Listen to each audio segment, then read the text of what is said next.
A couple months ago, my high school's ASB shared an Instagram reel where their seniors were giving advice to freshmen and underclassmen. I graduated class of 2025 and this was their first time doing something like this, so I was low-key bummed.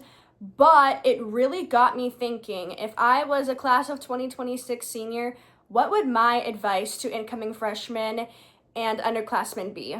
And the longer I thought about it, I couldn't pick only one piece of advice to share.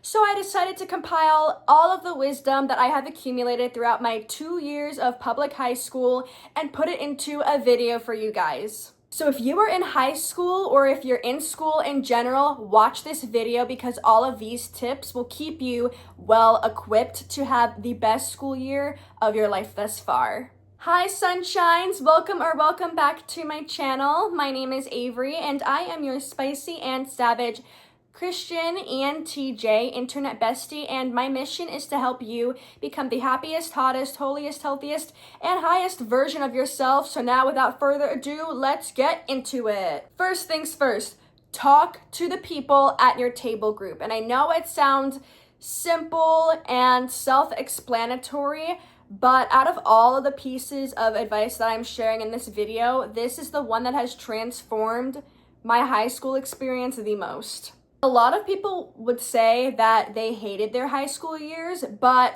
I loved mine, and it is because I got super close with my table mates. Yes, I got my work done and I was actually 10th of my class and kept straight A's, but I also allowed myself to have fun with the people that I sat with. And then shout out if you're watching from my pottery table group or SMM, you guys are goats. But anyways, those people in those classes, they got to see a version of me, and not just they got to see, they unlocked a version of me that I didn't know existed. Someone who's rambunctious, playful, not like flirty, but like in a playful type way, and someone who keeps the energy exciting and free-flowing. Honestly, it was just so much fun. I would look forward to seeing the people at my table mates more than school itself, and I've always been someone, I wouldn't say who's loved school, but who has enjoyed school. And I'm still mutuals on socials with all those people and even still in contact with some of them, and one of them is actually one of my closest friends. You are shy or introverted, I get it. I was like that at the beginning of my junior year. I was homeschooled until my junior year due to COVID. But anyways, to make high school as memorable as possible, you're going to have to step outside of your comfort zone and slink out of your shell. That was the right word I was looking for. I'm talking to the people at your table group. It does not have to be anything extravagant. Make simple small talk. You can compliment them. Who wouldn't want a compliment? Start off with a compliment and then you can follow up into conversation asking about how was their summer, any fun trips that you took, ask them about what other classes they're taking, etc. Or honestly, conversation should be pretty natural, especially if your teacher has you do collaborative work. Or this didn't happen in all of my classes, but usually on the first day of school or within the first week, you're doing super basic, easy, like getting to know you type stuff. So you can use that as a tool to spur you on into conversating. And truly, when I tell you my favorite memories from high school are busting my butt laughing over something I said or other people accusing me of something I said or whatever. Just having a good time in class, those are my favorite memories. Speak your mind because that's how you will attract people who are aligned to you. When I was in middle school, I was such a people pleaser. I just wanted to be popular, fit in, and hang around the cool girls.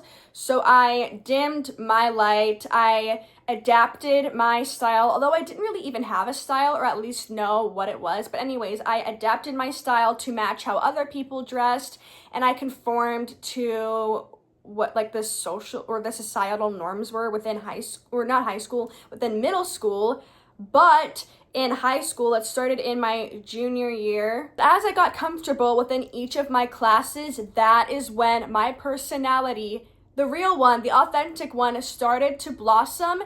And that's when I noticed that people were so magnetic or magnetized by or towards me. All of my connections were as pure and genuine as they could possibly be because I was acting from a place of authenticity, and authenticity is the highest vibration, so you will naturally attract people who are on that same level. And plus, authenticity, it makes you so charismatic, confident, and charming because most of the world is living for the approval of other people. So when you are doing things by your own book, not by the book that anybody else wrote, you're going to stand out and people are going to look up to you for that. In one of my classes, being vegan, Christian, and waiting for marriage made me the hot topic. I was the center of attention, and one day I got so bombarded with questions that I got to the point where my teacher came over to our table and was like, "Avery, are they bothering you or pressuring you?" or something to that extent, but I genuinely loved it. But that just goes to show that when you are authentic, when you speak your mind, when you say how you feel and you don't care about what anybody else may say or think of you, it makes you that much more radiant and interesting. Also, you never know who may have the same opinion as you or share the same interest, hobbies, topics if you don't bring it up, and you don't know the connections or the bonds that you could make as a result of it. Also, being opinionated, or at least being firm in whatever you stand for, but not to the point where you have an opinion on literally everything and you have to speak it out even if it doesn't require you to bring it up. That gives you such an aura, and I have been told that by he wasn't one of my teachers, but by a teacher at that school. Don't be afraid of being the first person to do something. Remember in Zootopia when Judy's parents are trying to convince her to settle and work the carrot farm, and I believe it's the dad who said, "There's never been a bunny cop," and then the mom's like, "Never." And then Judy was like, "Well, then I'll have to be the first." Adopt that mentality. If everybody waited for somebody else to make the first move to accomplish something, then nothing would be achieved and nobody would do anything. The high school I went to was established in 1889, and I was the first person to campaign for prom queen. Well, actually, there was another girl who did it 2 years before me, but I took it to such a level that the ASB had to create a sheet of rules because it's something they've never seen. Like, there is budgeting. I could only have so many posters and flyers up. Apparently, I wasn't allowed to ask teachers to nominate and vote Avari for prom queen on the boards, like all sorts of stuff. But then afterwards, other people were inspired by my boldness and decided to start running for prom queen and prom king, like prom royalty, because that's what it is as a result. The ASB advisor, she said that I started a revolutionary act, and I was like, okay, I didn't win, but just the fact that I pushed myself outside of my comfort zone to do something that I've dreamt about since I was a kid, that made my heart swell and filled with pride. Don't wait for somebody else to be the pioneer. You be the trailblazer. You be the one who sets things off, and you will create a legacy that you'll be forever remembered for, and you never know if you don't try. And if you were to waste your time waiting for somebody else to be the first person to do something, they might not never arrive, and then you will have just blew off a chance and will have to live with that regret until you die. Put yourself out there. And at the end of the day, if somebody else is concerned about whatever cringy thing that they think you did, babe, it's just a projection. And you're worried about miserable people with such boring lives that are drained of being anything remotely but interesting, that they have to talk about you, gossip, and spread rumors because nobody has the attention span or interest to listen to them talk about themselves. So of course they have to talk about you. You have star power and it girl energy. Celebrities wouldn't be famous if they weren't talked about. So take it as a compliment. Also, it's up to you to decide what is and isn't cringe. Embarrassment is a mental construct created by people with limiting beliefs who care more about the opinions of others than living a life that is truly their own. Just like how you get to decide when you think you're beautiful and you get to decide what does and does not ruin your day, you also get to decide what is and is not embarrassing. You don't have to feel embarrassment if you don't want to. When I ran for prom queen, I had to put myself out there to not market to, but to spread the word about my campaign. Every day for the whole week when I was doing this campaign, I would go into the cafeteria and stop table by table, and I had this spiel that I memorized, but I said it in such a jubilant, peppy way to make it seem natural. And I was nervous about it. Did I want to do that before I stepped into the cafeteria? Did I want to back out? Yes, I did, but I pushed myself to do it anyways, because as a result of putting yourself out there, naturally, more opportunities will be headed your way. The Bible says you have not because you ask not, and faith without works is dead. Yes, that's so true, because you don't get the butt you want by sitting on it. So if you were to sit idly and hope and pray that the opportunities you want will come your way, but without you even asking about them or taking a small step to put yourself on that trajectory pathway to obtaining it. Don't give a crap about what anybody says or thinks about you, because first of all, it's none of your business. Other people's opinions of you, they do not concern you. Everybody is entitled to their beliefs, and if they don't like you, so what? Do you like every person you've ever met and interacted with? No, of course not. So why should everybody have to like you? That's unfair.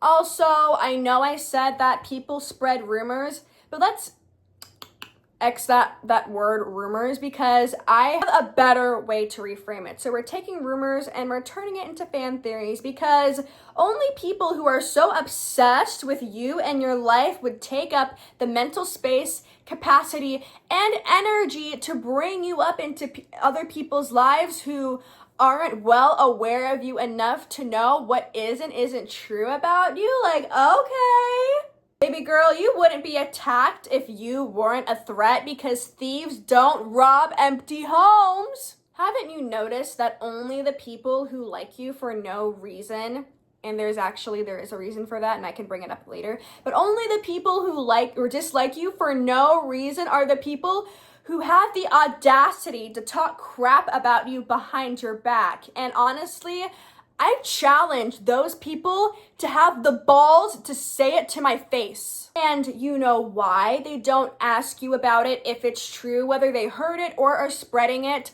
or have the audacity to say it to you in person?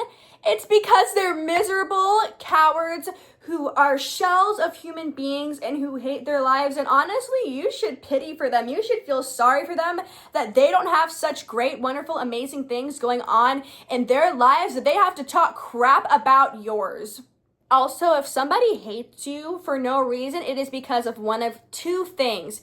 They're envious of you because you have something that they want that they don't possess, typically a characteristic or a trait, or you are a direct mirror to all of their flaws and insecurities that they haven't worked out yet. And as a result, they see you as somebody on a pedestal of everything they could be, but that they aren't because they aren't healed. Those people see something in you that they hope that you never see, and as a result, because they see your potential, they want to squish it, flatten it, dim it before you even have the chance to grow and blossom in it. Also, I believe it's Lecrae who said, if you live for other people's applause, then you will die from their rejection. Living for the approval of others makes you their puppet, because they can control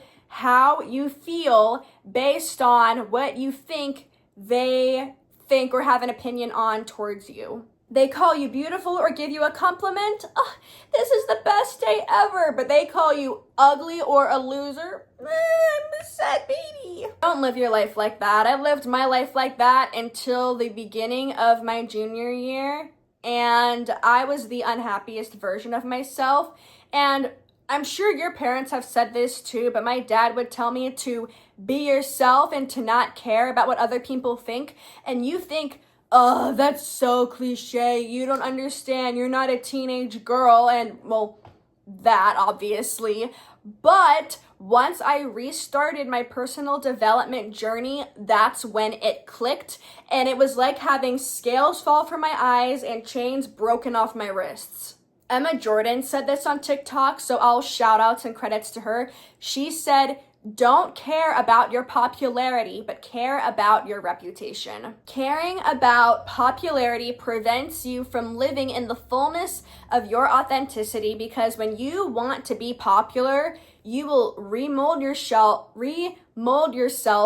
and reshape who you are to be liked by the masses. You'll modify the way you dress, hold back anything that you want to say, whether it's an opinion or even raising your hand to declare the right answer in class because you know it. And you may even alter the things that you believe in to be liked by others. Like, for example, you might not be a party girl, but you would be willing to attend parties because, well, that's what everybody else does, right? Or at least everybody popular. If you don't want to be average, then you shouldn't want to be liked by everybody average. And I cared about popularity until October of my junior year. And you know what that had me as a result? I was miserable. I was lonely. I had no friends and I didn't know who I was. And to be honest, I hated myself. I had such low self-esteem. I was insecure. And that really affected the way that I interacted with and approached other people. And I was afraid, or not afraid, but I held back from, like raising my hand in class because I didn't want to be seen as a nerd. But once I let go of that desire for popularity, I became influential. And there's a difference between the two. But anyways, I gained a voice. I had people like me because of me and want to be my friend. I was adored by everybody who knew me. And yeah, was I talked about? Yes. I still know that there are fan theories floating about me. I know that there are people who hate my guts who haven't even met me. And I've been called a nerd and a tryhard, or at least that's all I've heard. But you know what? Who cares? So what? So when I said don't care about your popularity, but care about your reputation, popularity is like social ranking within high school. And honestly, high school is not really as cliquey as I thought it would be. But anyways, popularity is social ranking, like who is deemed cool. But anyways, reputation is what you are known for based on your character and your morals. So you want to be, or hopefully you would want to be, a good person who isn't bad-mouthing other people, doing drugs, smoking, partying, hooking up with everybody, etc. If someone were to describe you, or everybody has their own perception of you, so it would be different, but if somebody were to describe you, somebody who knew you, what would they say, or what would you want them to say? That's what your reputation should be. In my case, I had a reputation of being one of the smartest people in class, being a straight A student. I've been called loud, yes, but I'm also super sweet. And I had a teacher, and that's the same teacher I brought up earlier. He compared me to Sabrina Carpenter, and last month I finally figured out why. He said it's because I'm short and sweet. I have aura, and then something else, and I was like, oh my gosh, but yeah. And I also have a reputation for doing whatever it takes to get what I want and putting myself out there. Legacy with the prom queen thing, hello. Be on good terms with as many people as possible. And I'm not saying to be a doormat, to be nice, because there is a difference between nice and kind. Being nice is fake kindness. Anyways, I'm not saying to do that or to allow people who treat you with disrespect be someone who's kind and overgiving and overexerting towards them. No. Being on good terms with as many people as possible is about being kind and respectful to as many people as you interact with. You don't have to be friends with these people, but at least they should remember you as someone who is always kind, friendly, and polite, regardless of circumstances, unless, of course, they were either talking smack about you or doing you dirty. And here's why. You never know who's going to be a successful billionaire, millionaire, or somebody you would want to work for, work with, or network with in the future. And if these people, if they have a general memory of you as being someone easygoing, kind, polite, fair, etc., then they would be more willing to work with you, hire you, or give you opportunities or favors in the future because they know that you are somebody who is worth trusting. Get involved. This is something you're going to hear from a lot of people besides me, but when I say this, I mean it. I was only in public high school for 2 years, and I wished that I had done track my senior year, because then I would have gotten to do it with one of my friends, and it looked like so much fun. I went to a track meet. Anyways, I'm getting sidetracked. And I also wish that I joined Green Club, because I believe in keeping our environment as healthy and beautiful as possible. And a lot of people that were in my AP Bio class were a part of it. So that would have made my bonds with them even stronger. I did cheer. I was a part of NHS, and I started the first Christian club since the one in 2017 disbanded. But beyond that, there's more that I wished I did. So even if you were to try something, whether it's a club, a sport, or an extracurricular activity, even if you don't like it, at least you know for the future that it is something not to get involved with again, and you won't die with that regret of wondering what your life could have been like if you had participated more.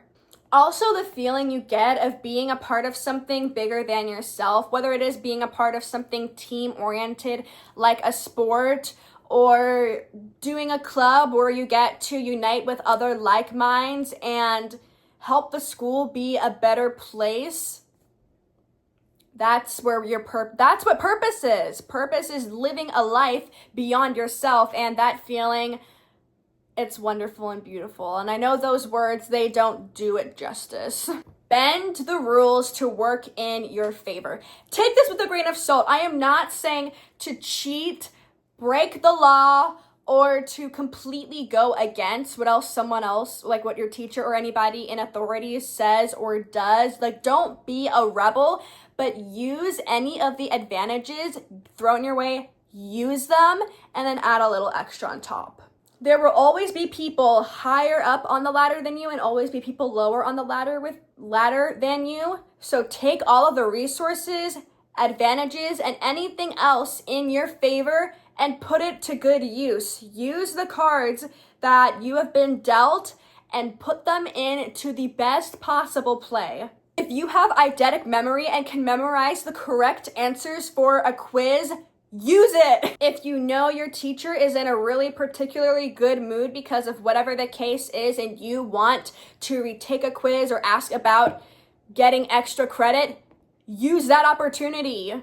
If you're naturally gifted in your communication skills and you know how to work a room so you can get exactly what you want and done your way, use it. It would be a waste and a disrespect to God who gave that to you otherwise. Besides the eidetic memory example, because that's so me, in AP Bio, my teacher, we would do end of unit Kahoots to review before the big test, and she would post on the slides what the topic was and how many questions it had. So that evening and the next morning before the Kahoot, I would find that Kahoot by searching and basing it on what the topic is, or filtering it based on what the topic is and how many questions it has. And I would play that Kahoot as many times as it took to memorize the correct answers so I could win, because I am competitive and I like being the best of the best. And guess who was top 1 or within the top 3 every single time? And I didn't get in trouble because of it. My teacher, she was fine with that. Life's unfair, but use that to your advantage. Capitalize on capitalism. And sometimes all you need to do is just ask, because the answer to every question you do not ask will always be no, and you never know if you don't try, so you might as well shoot your shot. Ask if you could have an extra day to complete your homework. Ask if your teacher can update assigned seating so you can sit with the people that you want to. I did this at the end of first semester, and second semester, all semester long, I sat with those party people. Ask if it's possible to stay in your whatever period teacher's classroom it is right before lunch so you can catch up on work and get it done. I did that too, and my teachers were perfectly okay with allowing me to do that. Be a try hard. I don't understand the concept of it being cool to not care, because the people who are too cool to speak up in class, the people who are too cool to wear flamboyant or colorful clothing, and the people who are too cool to not get involved in activities that they are interested in, those are the people who are slaves to the opinions of others. They are the puppets. They just want to be liked by other people. They just want to be socially accepted, even if it means sacrificing who they are and what they believe in to get there. Be that person who goes the extra mile to achieve their goals, because those are the people who end up making it big in life. Being audacious and tenacious, whatever it is, those are the people who also earn the respect of others around them, because they commend you, unless they're jealous, of course, they commend you for your success, and and greatness recognizes greatness. And those people are also the most memorable. The people who fit in, nobody's going to remember them, because they're copies and pastes of everybody else around them. What makes them special? What makes them stand out? It's the people who are daring enough to be themselves that are the ones that are forever remembered upon. They are the people that make the greatest impact. They are the trendsetters. They are the ones that other people look up to. They are the ones whose energy and presence is forever felt, yet simultaneously missed. And even if those people, they don't agree with what they're doing, at least they will have enough appreciation for it, because they recognize that you are taking charge of your power. Build a connection with your teachers. I am Facebook friends with most of my teachers that I've had at the high school and in general, and I'm actually super close with one of those teachers, and we still message to this day. There are so many reasons to build connections with your teachers. Like, one, you'll have a safe space to talk to in case if anything is bothering you. You'll have a trusted adult who they've earned your respect, and vice versa. So you have that built upon trust. So if you don't feel comfortable or confident to talk to friends or family about it, you know that teacher has got your back. And when you are interested in other people more, they're going to take an interest in you as well. It is that mutual shared transactional conversations where it's this nice ping-ponging back and forth. It's due to the reciprocity effect. As you start to engage with other people more, ask them questions, want to know about their lives, in return, they're going to want to reciprocate that as well to match your energy and be on your level. And those teachers may be more willing to go out of their way for you or provide you with extra support, because they know you on more of a, or they know you more or beyond a surface level. they'd give you more leeway because they know why you are the way that you are, or at least have some extra details of substance that they can connect with in their mind to think, oh, okay, this is probably why. But because you're taking an interest in them and that you care about them, they're going to want to care for you back in that same way. And also, if you really think about it, how many students actually care about their teachers? Or at least even respect them? The amount of disrespect at the high school that I went to, it's uncanny. And yes, I can see it, of course. These are teenagers with their prefrontal cortex lobe hasn't been fully developed. They're all living for the approval of their peers. Of course, I can see that, but still, it's sad. So when you care, like have a genuine connection and care for those teachers, they will feel so seen and appreciated by you. But beyond all those other reasons, it's just special because you never know what kinds of bonds are going to form with people in life in general, and the wisdom that they're going to impart in you, how they're going to affect your lives, and so on and so forth. And it makes high school more fun because you have another reason to look forward to it, or at least knowing that there's a teacher that you like and that you are close with in that class, that can get you through really hard times, and just if you hate school, that as well.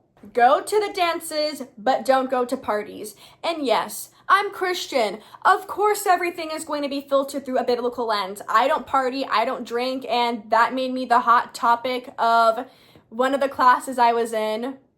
But high school parties, nothing else in high school is exactly like what it is in the movies, except for parties, because I've seen photos on Instagram, and I'm thinking of one party in particular. It's drinking, dressing up, and hooking up and making dumb decisions, because even my pastor said that nothing good happens after midnight except for sleep, and I like that. My school, I was super fortunate to. They do more than just prom and homecoming. So there's 6 dances, which it made school even more enjoyable, even though I only went to 2 dances in each of those years. But still, those dances, I had so much fun, especially the finals frolic of my senior year, because I was a social butterfly. I was floating from person to person, interacting with them, being the life of the party, and I went with the girl from one of my classes that I was pretty close with. So I just had such a blast. So I highly recommend going to school dances. And if it's any consolation, I went to prom alone and I had a good time. If I can go to a dance alone, you can too. And I had to say that because somebody needs to hear it. Oh, and with parties, Halloween parties are the worst. Yes, I do not celebrate Halloween, but there is something extra in that spiritual realm that is more demonic because of how people are dressed up and the influence, and it's something that you have to get to know to build that discernment on. But those parties, based on what I've seen, stay away from them. Run the opposite direction as far as you can. Take inspired action that will lead to fun memories. In my senior year, I believe it was the community college came to visit the high school. I'm trying my best not to say its name. Went to the high school to do like a college fair to rally up juniors and seniors who might be interested in attending. And by the cafeteria, there was this massive inflatable chair. And the girl that I'm friends with from that class, I would walk her to her second period because I didn't have a second period and her brother's class was on the other end of the school. But anyways, there's an inflatable chair and she was like, oh my gosh, I want to sit, or something, said something to the extent of that she wanted to sit in that chair and get a photo in it. And I was like, you know, that would be so fun. But there was a bunch of people passing and it'd be hard to navigate through it. So anyways, during lunch, I was thinking, you know, I should go to the cafeteria, grab her and say, we're getting this photo together. And I hesitated and I didn't. And I still regret that to this day. Another thing too that I had the thought of that I didn't actually do that I now regret. When I was running for my prom campaign, I had swapped my 4th period classes because I needed to take civics. So I was in civics and my civics teacher, he's the teacher that I got really close with. He was fine with letting me go off during the first couple minutes of class to campaign during second lunch, I had the thought that I should stop by in my previous fourth period class to get those people to help out with my campaign, because I knew that they'd be interested in, one, seeing me because they missed me, but two, wanting to support me in my campaign. And I didn't. I wish I did. That would have been so fun, and I would have got to catch up with some people that I was really close with at the time. So when you have the idea to do something fun on the whim, take that chance, because you don't want to be like me and living with regret. And honestly, I don't have many regrets, but those are two of my biggest ones. Your parents missing an extra hour of sleep is not more important than you making memories. And I'm not saying to be disrespectful towards your parents, because the Bible says to honor your father and mother. But what I am saying is that sleep can always be caught up on. You will get to sleep every night until you die, or die in your sleep even. But you living your high school years and doing particular activities, dances, graduation, I'll get to that in a sec, like those things, those are once in a lifetime experiences. And if you aren't able to go to them because you have a curfew or stay as long as you would need to get the fullness of that experience, it's worth it making your parent, or not making, because it's their choice to get upset with you, but giving them the option to become upset with you, it's worth it, because later on in life, you'll care more about the things that you didn't do over what your parents thought about you and how mad they were at you for like a day. And this is coming from personal experience. You know what happened at my graduation? Usually people take photos with other people that came to see them graduate, or their other graduatees, other people in their class at least that are graduating, to solidify memories, make more, and get cute Instagram photos. I didn't get any of that because my parents cared more about getting enough sleep to go on a 12-hour drive to Canada the next day than their own daughter making memories at her graduation. And I wouldn't have needed to be there that long anyways. We left literally as soon as it ended, like 9 o'clock. I could have stayed until like 9:30 to get photos, but no. So like, that's what I'm saying. In the moments when it really matters, then it's up to you to make that decision as to what matters more, your parents' approval of you, or you making memories, enjoying special moments that only happen once in a lifetime, and doing something that you know fulfills you. So when I went to the class of 2026's graduation to support some people I knew who were graduating, I told myself, like, I didn't tell them, but I told myself in my mind and heart that I would stay as long as I needed to get photos with the people who are at the top of my list to get photos with. And it actually worked out that I was home by the time my parents wanted me to be home, but I still also got those photos.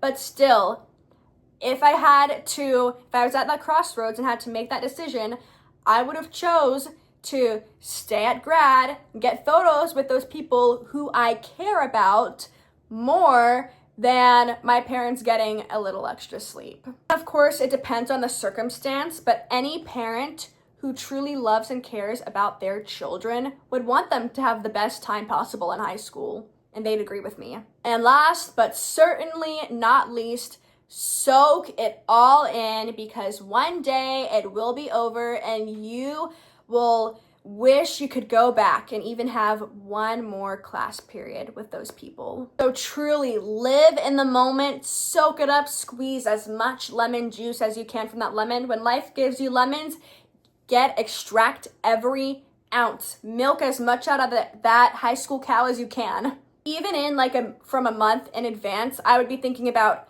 Avery, you only have a month left with these people. Really enjoy it, soak up the moment, and be present, because I knew it would come to an end sooner than later, and I knew I'd be nostalgic over it. Mainly with the two classes I'm thinking of are both of my fourth periods in my senior year. So yeah, nostalgia is real. It is super bittersweet, and especially if you took all the other pieces of advice that I gave in this video, you will have those feelings of longing to go back to high school. Because when I say this, I mean it. My 2 years at that high school were some of the best, or they were the two first best years of my life. And I've had days where I wished I would do anything to go back and have even one more class period with those people to have those experiences. And that is it for today's video. I am out of breath and in need of a sip of water. So I hope you enjoyed this video and really take these nuggets of wisdom and pieces of advice to heart, because that way you'll be able to extract as much out of high school as it offers. And there's nothing that I would trade for the experiences and the memories that I have there. I made sure to link all of my socials in the description if you are interested in becoming closer friends. And with that said, I love you, Jesus loves you more, and I will see you in the next video. Oh, and by the way, this is my last video I'm filming in my bedroom because I'm moving next week, so the next video will be in my dream city. And yeah, I love you guys so much. Bye.